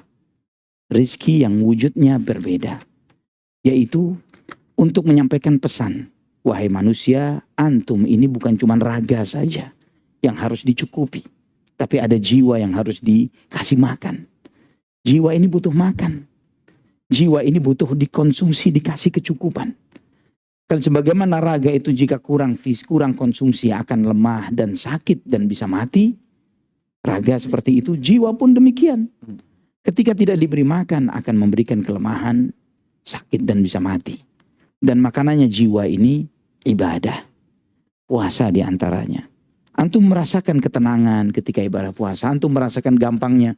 Tiba-tiba rem tubuh kita ini jadi sangat pakem pada waktu Ramadan. Mau bohong, puasa. Ntar bohongnya habis buka aja. Gitu ya. Mau marah, nggak boleh marah. Ntar marahnya nanti habis buka. Ya, remnya bisa pakem semua nih. Bisa kuat semua remnya ini. Bagaimana Allah subhanahu wa ta'ala menghidupkan kepekaan antum untuk taat kepada Allah subhanahu wa ta'ala. Ini tidak dirasakan di luar Ramadan. Jadi ada rizki besar, nikmat besar yang Allah berikan kepada kita, kepada antum semuanya dengan ibadah ini. Dan kenapa diwajibkan? Kenapa diwajibkan? Di samping Allah mencintainya, juga untuk menunjukkan kepada kita, inilah makanan hati yang kalau tidak diwajibkan antum tidak akan melakukannya. Akal manusia, perasaan manusia, pada dasarnya tidak akan mencapai pada cara berpikir kalau tidak makan, tidak minum, untuk durasi waktu tertentu, itu akan memberikan manfaat loh kepada dirimu. Ya, tidak makan, tidak minum itu pada durasi tertentu itu akan memberikan manfaat tertentu loh untuk dirimu. Ini logika manusia nggak nyampe ke sana, nggak masuk akal.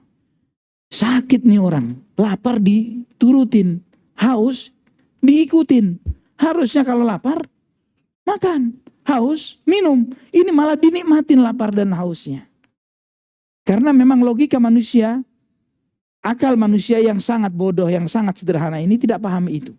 Maka ketika Allah menyebutkan ya ayyuhalladzina amanu kutiba alaikumusiyam kama kutiba alal ladzina min qablikum la'allakum tattaqun. Wahai orang yang beriman, diwajibkan bagi kalian berpuasa sebagaimana diwajibkan kepada orang-orang sebelum kalian agar kalian bertakwa. Kewajiban ini disebutkan oleh para ulama mufassirin, Ibnu Jarir At-Tabari rahimahullah menyebutkan itu sejak zaman Nabi Nuh alaihi salam. Kewajiban puasa sejak zaman Nabi Nuh alaihi salam. Jadi semua agama di dunia di luar Islam mengakomodir itu. Ya, di agama Buddha, Hindu dan yang lainnya, Nasrani dan sebagainya, mereka ada ibadah puasa, itu adalah mengakomodir dari syariat yang Allah berikan kepada para nabi dan para rasul. Pertama yang Allah syariatkan kepada Nabi Nuh alaihissalam berapa ribu tahun yang lalu. Berapa ribu tahun yang lalu. Karena ada maslahat besar bagi kita semuanya. Bahwa di situ makanannya hati, di situ makanannya jiwa, di situ manusia itu menyadari, oh memang kita ini bukan cuman raga, ada jiwa. Ya, namun seringkali yang kita pikirkan raga kita. Kita kalau lapar cari makan, kalau haus cari minum, terus begitu. Tapi kalau jiwanya lapar, kadang bingung, nggak tahu mau ngapain. Ketika jiwanya lapar, yang terjadi adalah sedih berkelanjutan, galau, ya, bosan gampang jenuh, bosan.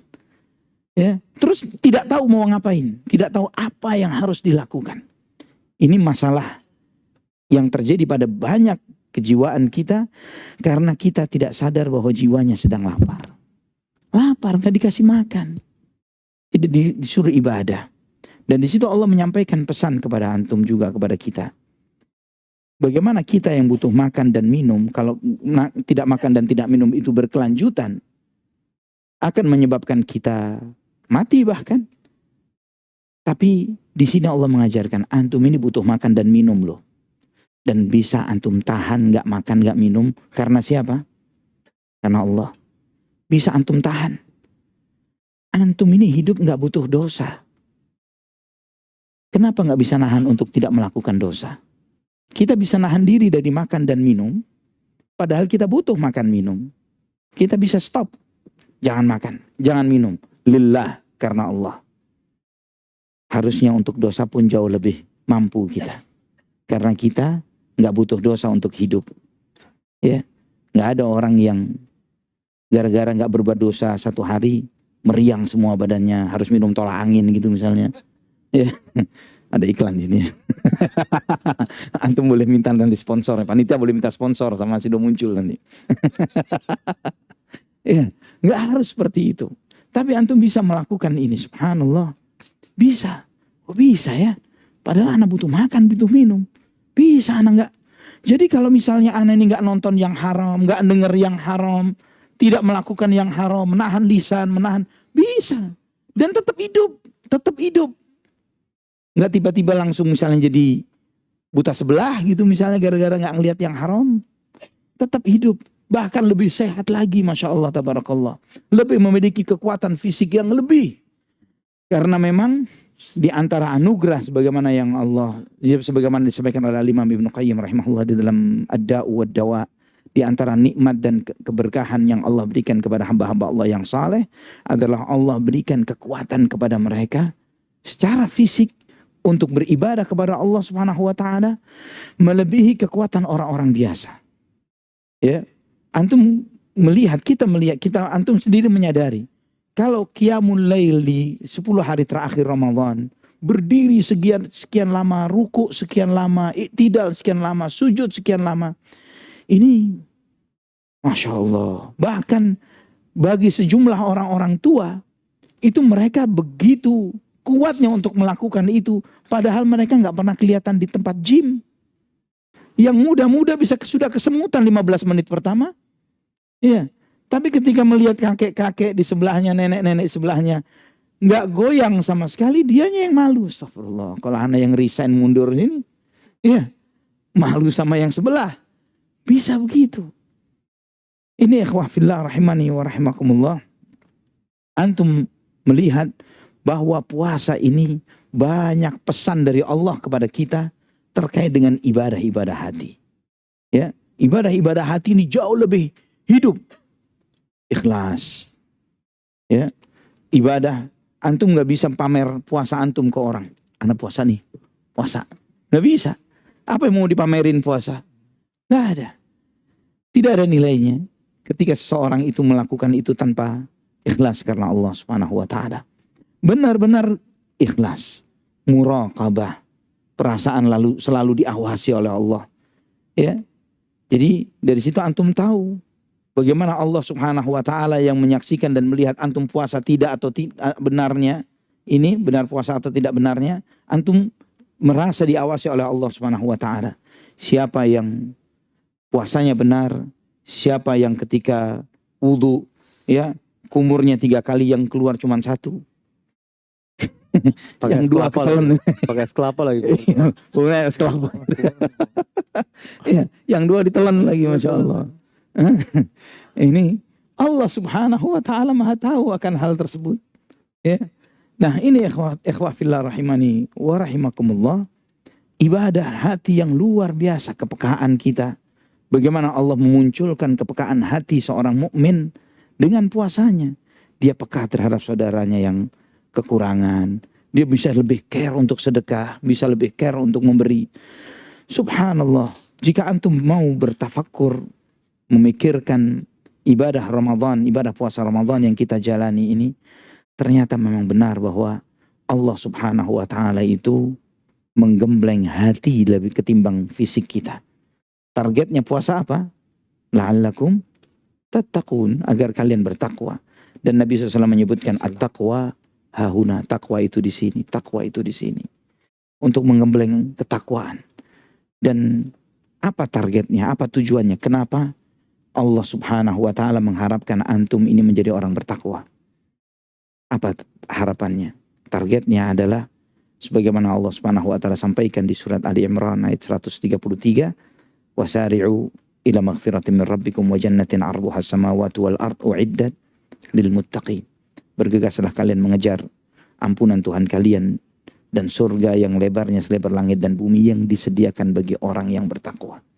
Jadi antum paham ikhwah fillah bahwa Ramadan ini Allah sediakan bagi antum, bagi kita semuanya sebagai sebuah madrasah, sebagai masa orientasi, sebagai training. Ya, dulu Pak Presiden waktu pertama kali mengangkat kabinetnya harus dimasukkan kemana itu kabinet? Magelang. Ke Magelang ya. Iya. Diapain di sana? Digojlok. Ya, kalau di sini nggak bisa dibilang digojlok gitu ya. Bahwa Allah Subhanahu wa taala menaruh kita di tempat ini Ramadan supaya kita ini dipantaskan, dicun up layak untuk masuk surga. Ya, dicun up untuk layak masuk jannah. Untuk itu dikasih kemudahan-kemudahan, penggodaannya disingkirin. Ya. Kemudian kita melakukannya bersama-sama, semangat bareng ini. Ini diwajibkan dan Allah menyampaikan sebagaimana diwajibkan kepada umat sebelum kalian. Itu untuk memotivasi kita, memotivasi antum. Antum ini umat terbaik. Umat yang levelnya di bawah antum aja diwajibkan, apalagi antum yang terbaik. Paham ya? Bahwa Allah menyampaikan itu untuk menyampaikan pesan bahwa kalian ini yang terbaik. Tanggung jawab bagi yang terbaik itu pasti lebih besar daripada yang kurang baik. Ya pasti begitu. Bahwa amanat dan tanggung jawab itu diberikan kepada seseorang, bahwa semakin tinggi levelnya maka amanahnya semakin besar. Semakin besar juga reward yang diberikan. Ya, penghargaan yang diberikan pun pasti lebih besar. Maka di antara pesan kama kutiba 'alal ladzina min qablikum, sebagaimana diwajibkan kepada umat sebelum kalian adalah untuk menyampaikan pesan. Hai umat Islam, wahai umat Muhammad SAW, wahai umat Al-Quran, yang Allah muliakan kalian dengan Quran, dengan Muhammad SAW, dengan din yang mulia ini, dengan syariat yang hanifiyah, samahah. Kalian telah dimuliakan dengan banyak kemuliaan oleh Allah. Jangan sampai rendahkan diri kalian dengan meninggalkan kewajiban yang dilakukan oleh umat sebelum kalian yang levelnya di bawah kalian.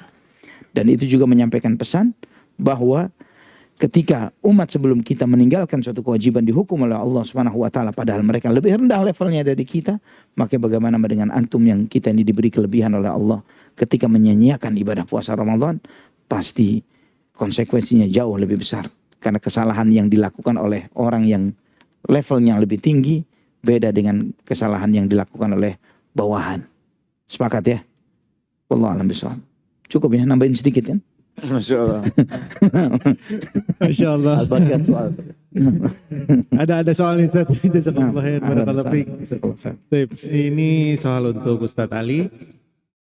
Izin bertanya Ustadz. Ana ini punya toko makanan dan ada karyawan. Saat waktu sholat, Ana tinggalkan toko, karyawan yang jaga toko. Kemudian jika sudah pulang dari masjid, baru karyawan yang sholat. Apakah boleh kayak gitu Ustaz? Karyawan laki perempuan. Allahu a'lam, nggak dijelasin. Kalau karyawannya laki, tokonya tutup saja. Ya, tutup saja. Tutup. Kalau karyawannya semua laki. Ana menyebut sejumlah brand yang Masya Allah jazahumullahu khairan milik pengusaha-pengusaha muslim yang ada di Jakarta ini. Naiso. Tahu ya Naiso? Ada yang pernah tahu, ada yang nggak tahu. Naiso, antum perhatikan, Ana karena dekat rumah Ana ada salah satu di tempat mereka. Ana melihat azan transaksi semua stop. Padahal karyawannya ada karyawan dan karyawati, laki perempuan. Tapi dia nggak melihat. Waktunya azan tutup.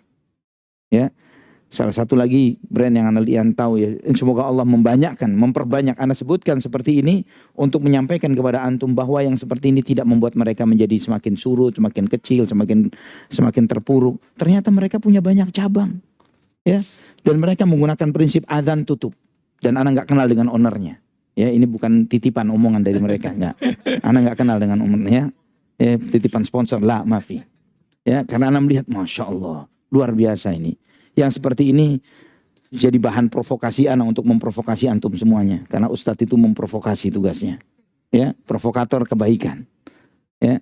Kemudian yang kedua M-Flash ini, Ana kenal ownernya M-Flash ini. Ya, dia servis handphone dan lain sebagainya. Ana kenal ownernya. Tapi juga beliau nggak nitip omongan ini untuk Ana. Disampaikanlah. Cuman Ana salut dengan mereka, jazahumullahu khairan. Mereka di antara pengusaha-pengusaha muslim yang mereka peduli dengan sholat, dengan waktu sholat. Mereka peduli dengan komitmen. Masya Allah, tabarakallah. Dan lakukan itu. Ya, pilihan di dalam menjalani hidup, ikhwafillah. Setiap antum mengambil pilihan hidup ini selalu antum menghadapi persimpangan-persimpangan jalan di mana ridha Allah, ridha hawa nafsu ana. Ridha Allah, ridha hawa nafsu ana. Selalu begitu. Ketika antum memprioritaskan ridha Allah, nggak mungkin antum rugi. Tidak mungkin antum rugi. Abadan. Bagaimana memprioritaskan ridhonya Allah terus rugilah? Ya, tidak mungkin. Jadi kalau itu adalah karyawan yang karyawan laki-laki, tutup sholat bareng. Setelah itu buka lagi. Ya. Dan hebatnya yang ngantri di kasir, Naisoni, yang ngantri di kasir disuruh keluar dulu. Sudah ngantri di kasir, sholat dulu kita tutup. Ya. Itu bisa kesal itu bagi sejumlah konsumen, mungkin akan kesal. Tapi kesalnya dia buat ridho Allah kok. Ya. Nah. Kalau dia kesal tapi Allah ridho, dia satu yang kesal yang datang 200. Nah. Ya, akan lebih banyak lagi. Ana lihat pom bensin Ustaz, tutup waktu sholat tuh. Di mana tuh? Ana lihat cuma lihat selewatan aja. Jadi waktu sholat tutup. Jadi dan orang-orang malah berlomba-lomba ngantri nunggu mereka selesai Masya Allah. sholat. Karena mikir ini sholat aja dijaga apalagi takaran bensin yang keluar. Tuh ya. Masya Allah. Pikirannya konsumen beda. Iya lain dong. Masya Allah. Ukuran pertetesnya insya Allah amanah gitu. Jadi nggak rugi, tidak akan rugi. Ini antum semua sebagai pengusaha dan lain sebagainya, lakukan itu. Waktu sholat prioritaskan, cari ridho Allah. Hidup ini cari ridho Allah, bukan cari ridho manusia. Repot cari ridho manusia ini, ya, karena cari apa namanya, kata istilahnya kan cari muka gitu ya. Cuman masalahnya cari mukanya yang A, yang B kesel. Cari mukanya yang C, yang D kesel. Repot banyak muka nih, ya kan? Lebih baik daripada begitu cari ridhonya satu wajah saja, ya. Mau yang muka-muka ini nggak suka nggak masalah. Yang penting satu ini wajahnya ridho kepada kita. Wallahu a'lam bishawab. Masya Allah. Jazakallah khair Ustaz, barakallahu fiik. Baik, barakallah. Ini untuk pertanyaan berikutnya. Ustaz aja semua. La. Ya izin, soalnya tadi Ustaz Taufik udah 2 Ustaz. Jawab. Anak baru berapa? Baru 1. Satu lagi Ustaz, izin. Ahlan wa sahlan. Bagaimana jika kita beramar ma'ruf nahi mungkar, ingin membantu teman, tapi ujung-ujungnya selalu disalahkan Ustaz. Nah, Disalahkan oleh teman yang kita bantu. Apa yang harus diperbaiki Ustaz? Nah, setiap orang mengajak ketika orang itu jadi baik, maka tidak akan ada orang yang merasa tersakiti dan tersinggung. Tapi ketika orang baik ingin ngajak kepada kebaikan, pasti banyak orang yang gak suka. Pasti. Karena dia mau menularkan kebaikan. Banyak yang tersakiti. Banyak yang protes, gak terima.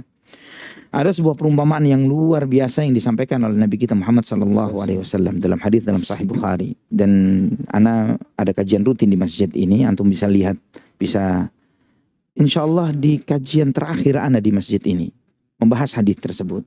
Perumpamaan kalian ini seperti suatu umat yang mengendarai sebuah kapal bersama, yang sebagian berada di atas, sebagian lagi ada bagian di bawah.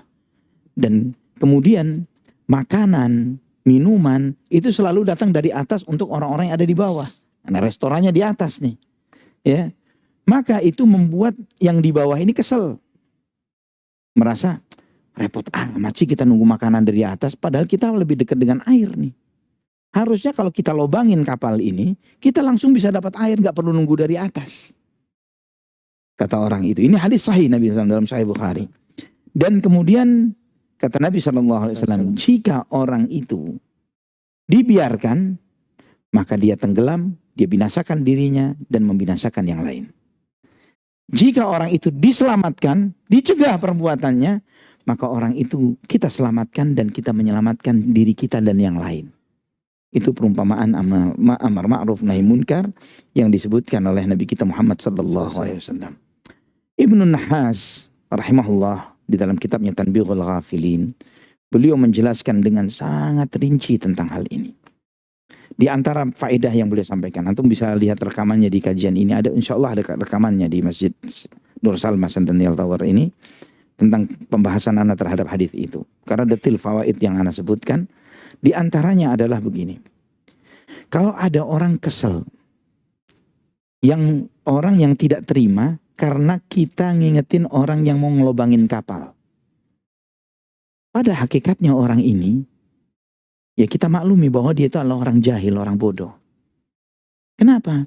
ketika kita mengingatkan orang yang berbuat salah, itu bukan cuman untuk ngelarang orang itu saja, tapi ini untuk demi keselamatan sekapal.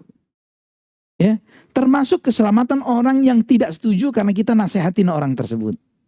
Kamu kenapa sih nasihatin dia? Biarinlah, yang rusak kan dia sendiri. Dia maksiat pakai duit-duit sendiri. Misalnya ada orang kesel gitu karena kita amar ma'ruf nahi munkar. Padahal upaya kita untuk nahi munkar ini bukan cuma untuk maslahatnya di kita dan orang tersebut, tapi semua yang sekapal ini tadi. Kita umat Muhammad SAW satu kapal. Ya, kenapa? Karena kalau kita tidak mengingatkan dia, semua diam. Allah akan fattaqu fitnatan la tusibanna alladhina zalamu minkum khassa. Hati-hatilah kalian dengan ditimpakannya suatu musibah yang tidak hanya terjadi fitnah, azab yang tidak hanya ditimpakan kepada orang yang zalim saja. Yang mukmin pun akan disikat, yang soleh pun akan dihajar, akan kena azab itu. Kenapa? Sebagaimana Nabi SAW ditanya oleh Ummul Mukminin Zainab binti Jahsh, kalau tidak salah dalam Sahih Muslim, ya Rasulullah, anuhlaku wa fina salihun. Ya Rasulullah, apakah kita dibinasakan sedangkan masih banyak orang-orang soleh di antara kita? Kata Nabi SAW, naam, idza kathulul khubuth. Ya, kalau kerusakan itu dominan, banyak, dan suara nahi munkar itu lirih, maka atau sedikit atau minim, maka Allah akan turunkan azab dan Allah tidak lagi melihat yang baik dan yang tidak, dihajar semuanya. Jadi kalau adanya orang yang kesal, kita wajarkan. Maklum kesal karena dia jahil. Dan seorang yang berilmu, berakal, yang di dalam bimbingan wahyu, jangan sampai gampang baperan. Karena adanya orang kesal terus akhirnya kemudian dia resign, udah kapok deh jadi ustadz. Ya, karena banyak yang nggak setuju, banyak yang kesel, banyak yang mencemooh, banyak yang fitnah. Ya, malah itu semakin membuat dia termotivasi untuk lebih kuat lagi. Karena dia ingat, jangankan kita, para da'i, para ustadz yang penuh dengan kelemahan, kekurangan, kebodohan, khilaf, banyak kesandung juga masih dengan syubhat dan syahwat. Mungkin nasallallahu as-salamata wal afiyah. Ya, banyak yang seperti itu. Jangankan kita, Nabi kita Muhammad SAW yang penuh dengan keikhlasan, ketulusan. Tidak ada motivasi apapun di dalam dakwahnya kecuali untuk menyebar kebaikan untuk mereka. Itu pun difitnah sebagai pembohong, orang gila, tukang sihir, ya, dan sejumlah tuduhan yang lainnya. Wallahu a'lam bishawab. Masya Allah, jazakumullah khair. Tapi Ustaz, untuk berikutnya ini kita punya 2 lagi hadiah nih. Nah, Tadi kan 2 udah didistribusikan. ya buat anak 1, buat Habib 1. Alhamdulillah. Nah itu beda Habis itu lagi. ditaruh- Beda lagi. Beda lagi, saat ini buat jamaah. Zain.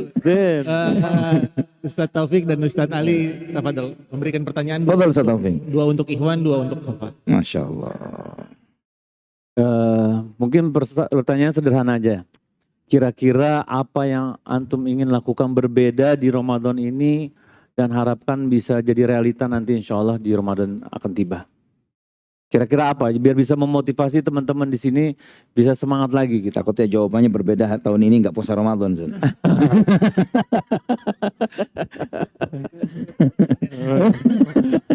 Nah. Silakan. Mana dit? Apanya? Oh ya.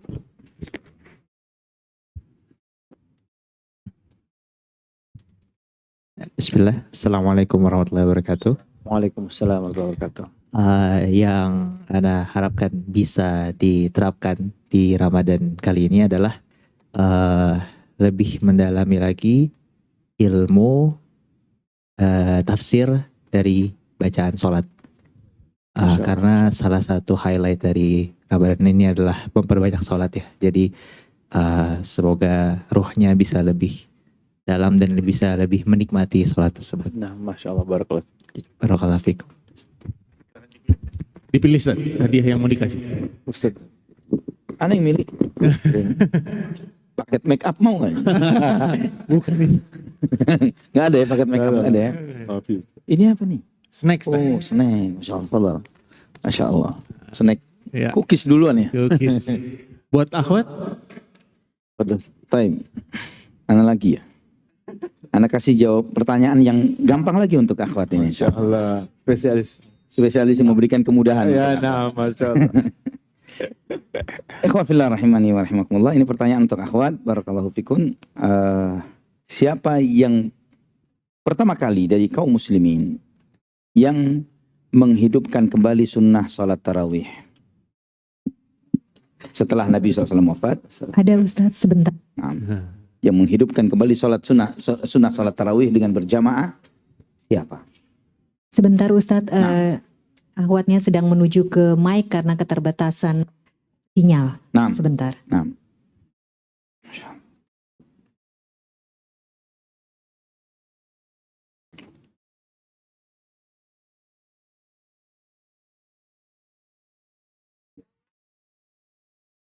Bismillah, Assalamualaikum warahmatullahi wabarakatuh. Umar bin Naam, barakallahu fiik. Umar bin Khattab radhiyallahu anhu. Barakallahu fiik. Alhamdulillah. Satu lagi buat Buat akhwatnya. akhwat satu. Oh, udah ada ya. Ini ikhwan lagi satu. Oh, ikhwan Nah, lagi. Tafadhol. Ana. Ali atau Ustaz Taufik, tafadhol. Kasih yang susah ya Ustaz ya. Fadhal Zain. Nah. Siapa nama Ya, kalau sahabat? susah pertanyaan dua kali. Antum satu, anak satu. Tapi hadiahnya umroh gimana?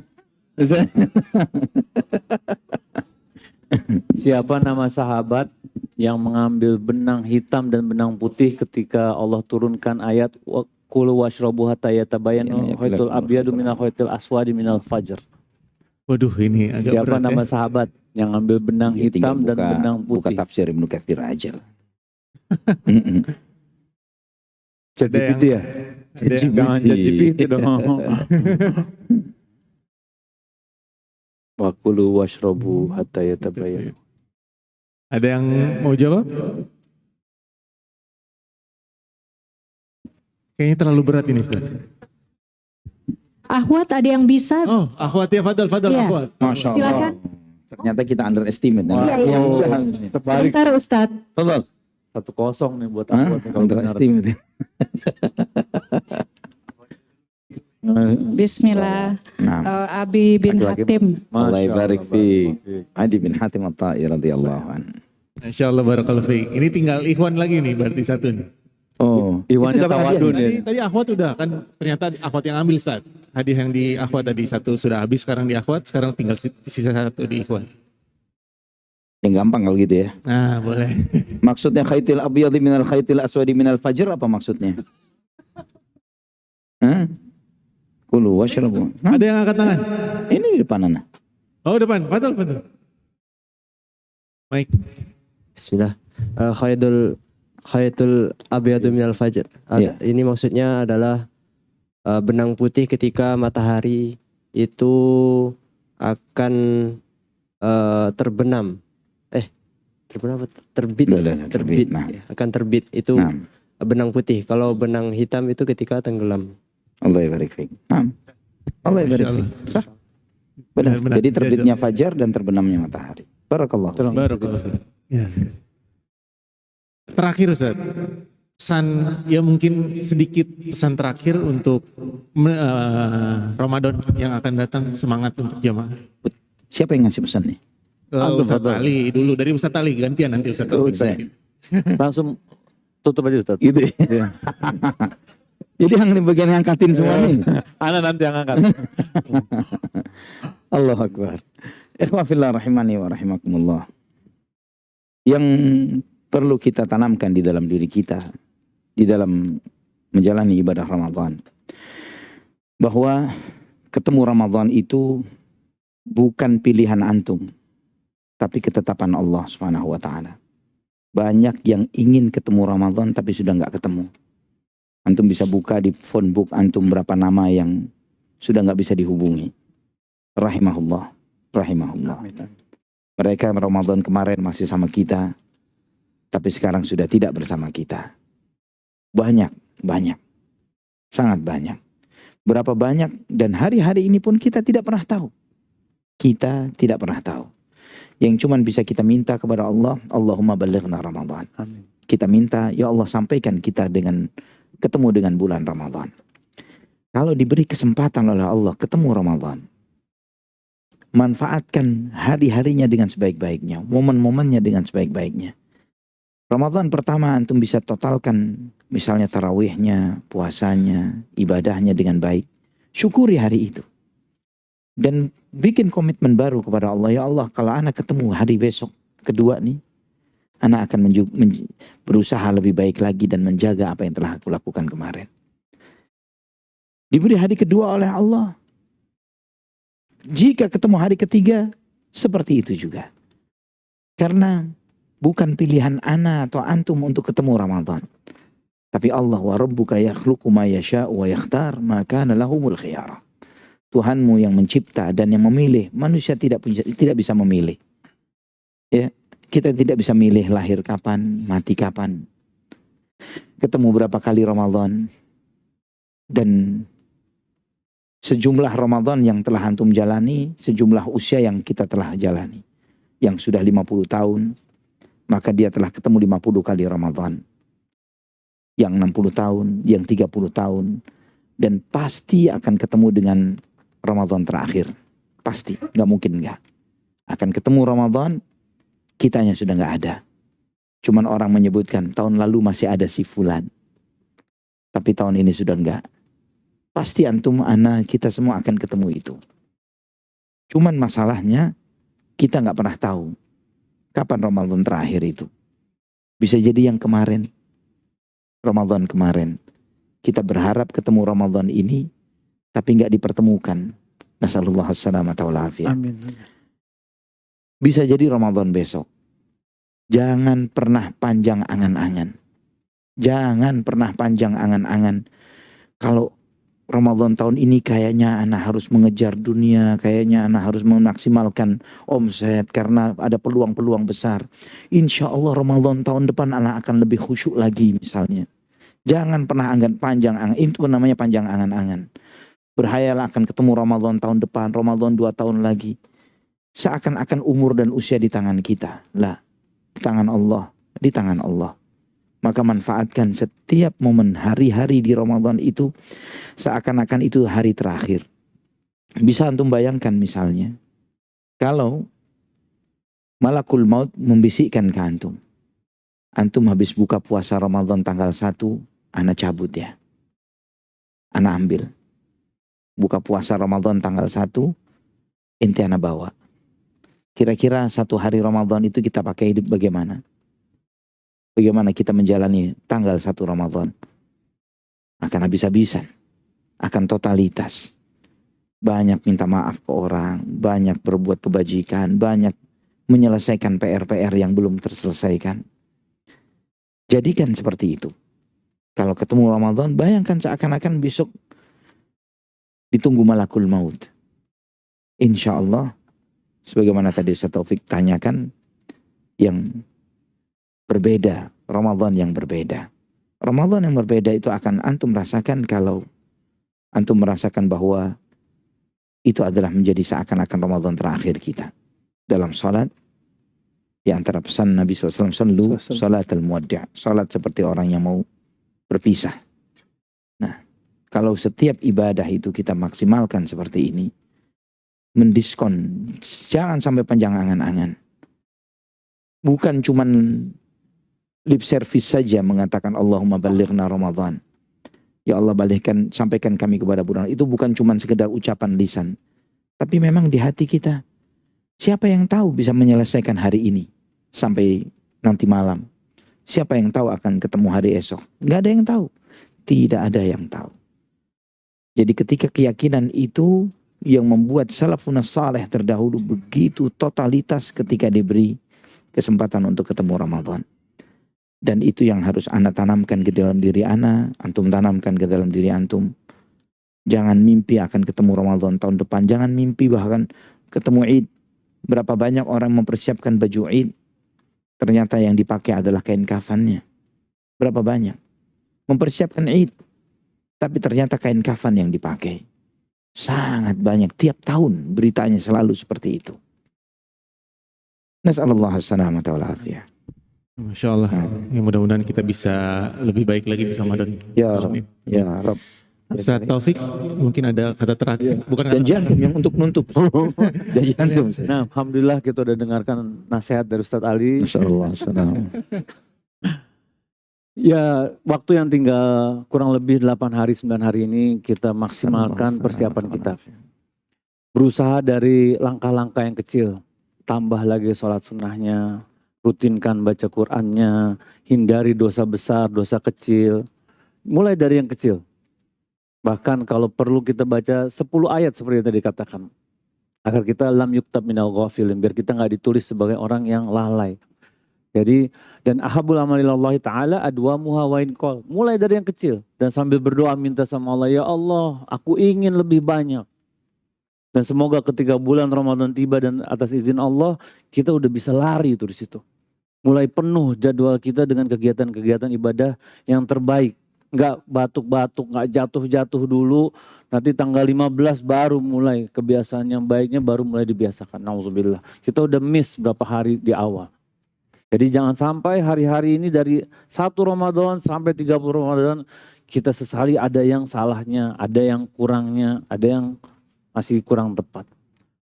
Wassallallahu ala nabiyina Muhammadin wa ala alihi washabihi ajmain walhamdulillahi rabbil alamin. Subhanakallahumma bihamdik asyhadu an la ilaha illa anta astaghfiruka wa atubu ilaik. Assalamualaikum warahmatullahi wabarakatuh. Waalaikumsalam warahmatullahi wabarakatuh. Jazakumullah khair wa barakallahu fikum. Untuk Ustadz Ali dan juga Ustadz Taufik,